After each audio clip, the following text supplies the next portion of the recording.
Felix. Tina, when you see stopouts and dropouts late in a student's academic career, when they're in their last year or even their last semester, what has your research found is primarily causing those stops at UNC-Charlotte? So we conducted a stopout research study.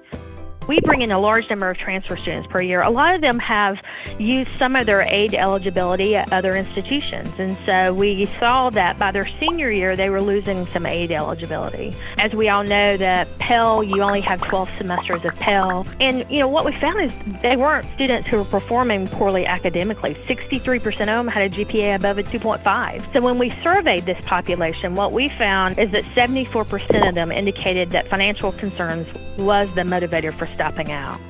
57% said they needed to enter the workforce and work more hours in order to afford college. We knew then that we had to do something to intervene. So we are awarding a $1,500 grant to students who meet the eligibility criteria. Are there limitations as to what these grant funds can be used for? There really aren't limitations in what they can be used for. We have seen students who said, I was finally able to buy my books this semester with this money. I wasn't able to buy books last semester. We had feedback from another student who said, this is the first semester I've worked less than 30 hours. This grant helped me pay for my utilities.